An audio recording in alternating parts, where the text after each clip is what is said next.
జనసేన ప్రయాణం తెలంగాణలో మొదలైంది. నేను మీకు ఏ సమస్యకైనా సరే నేను కూర్చోబెట్టి మా నాయకులు ఒకటే చెప్పాను, మీరు సమస్యల మీద పోరాడండి. నాకు బాగా ఇబ్బంది కలిగించే అంశం ఈ మధ్యన పదే పదే చూస్తూ ఉన్నాను. మాట్లాడితే ఆంధ్ర ఆంధ్ర ఆంధ్ర అని చెప్తా ఉన్నారు. తెలంగాణ ప్రజలకి ఆంధ్ర మీద విద్వేషం లేదు, తెలంగాణ నాయకులందరికీ విద్వేషం లేదు. తెలంగాణ ఏర్పాటు కావాలని కోరుకున్నారు కానీ ఆంధ్ర ప్రజల మీద ఎక్కడా విద్వేషం చూపించలేదు. నిజంగా తెలంగాణ ప్రజలు కానీ మొత్తం తెలంగాణ నాయకులు కానీ విద్వేషం చూపించి ఉంటే ఈ రోజున ఒక్క ఆంధ్ర ప్రాంత వ్యక్తి కూడా ఇక్కడ తెలంగాణలో ఉండలేడు. ఇది తెలంగాణ తాలూకు ప్రేమ, తెలంగాణ ప్రజల తాలూకు ప్రేమ, ఇవన్నీ ఎవరు మర్చిపోరు. నాకు ఈ మధ్యన వస్తా ఉంటే నువ్వు హైదరాబాద్లోకి ఎలా అడుగు పెడతావు, నీకు హైదరాబాద్లో ఏం పని, ఇది నేను ప్రత్యేకించి చెప్తా ఉన్నా. మీరెవరైనా నన్ను బెదిరించడానికి, బెదిరించే వాళ్ళ మీ అయ్యే జాగీరా తెలంగాణ?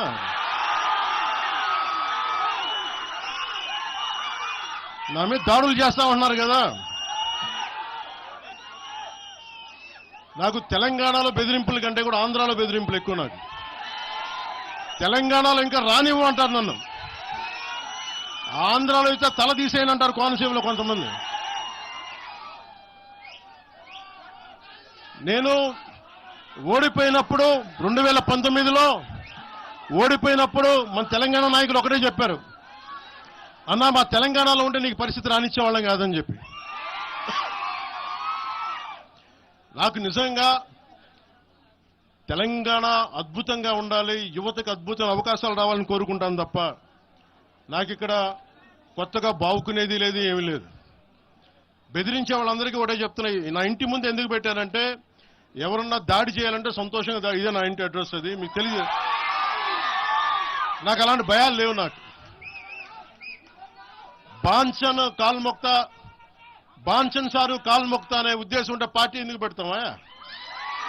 అంత భయపడే వాళ్ళంతా పార్టీ పెడతామా? మీ ఇష్టానికి మాట్లాడితే మేము భయపడాలా?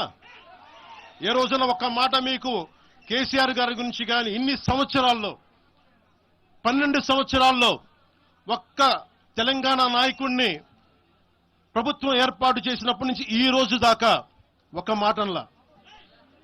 ఇంకా మా వాళ్ళు తిడతా ఉండేవాళ్ళు, నువ్వు మెత్తబడిపోయి ఏం మాట్లాడలేదని.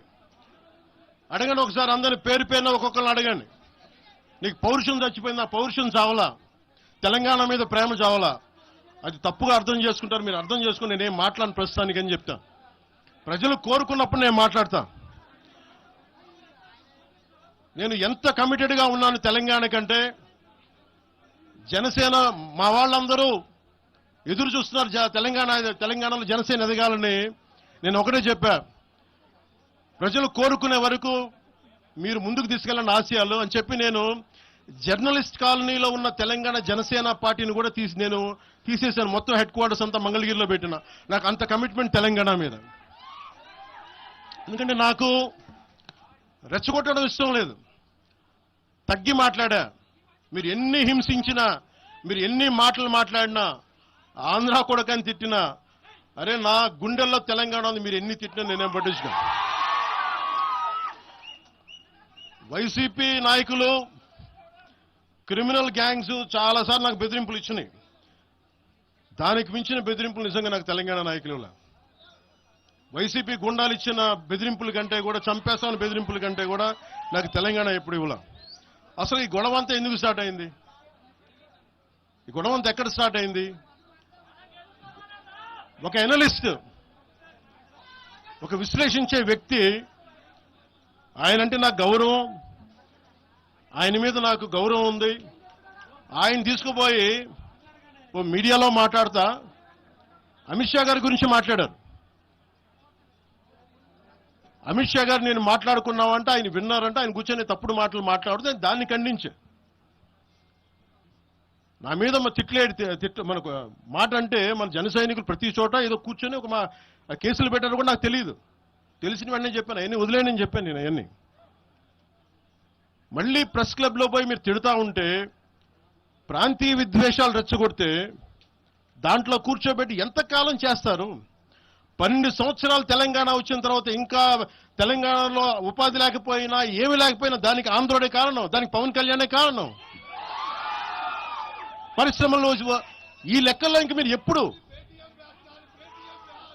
మీరు ఎన్ని చేసినా ప్రతిదానికి ఎక్కడో చోట తెలంగాణ ప్రజలు ఇది గ్రహించాలి. ఉద్యోగాలు రాకపోయినా ఉపాధాలు రాకపోయినా ప్రతిదానికి ఆంధ్రోడు కారణం అంటే ఆంధ్ర ప్రజలు నిజంగా ఎందుకు వస్తారు ఇక్కడికి? తెలుగు చిత్ర పరిశ్రమ ఎందుకు వచ్చింది? ఎక్కడో మద్రాసులో ఉన్న తెలుగు చిత్ర పరిశ్రమ ఇక్కడ రావడానికి కారణం తెలంగాణ ప్రత్యేక రాష్ట్రం కావాలని కోరుకున్న నాయకులు చెన్నారెడ్డి గారు తీసుకొచ్చారు ఇక్కడికి. ఆయన తీసుకొచ్చారు ఇక్కడికి. 50 సంవత్సరాలు కలిసి ఉన్న రాజధాని ఇక్కడ సడన్ గా పోయి మీరు ఇక్కడ రాకూడదు అని కొంతమంది నాయకులు, తెలంగాణ ప్రజలు వేరు. నేను మొదటి రోజు నుంచి చెప్తా ఉన్నా, పాలకులు వేరు, ప్రజలు వేరు. తెలంగాణకి అన్యాయం చేసిన పాలకుల్ని, దాంట్లో పవన్ కళ్యాణ్ కూడా వాడిని కూడా ఉరిదీశాను పర్లా. పాలకులు వేరు, ప్రజలు వేరు.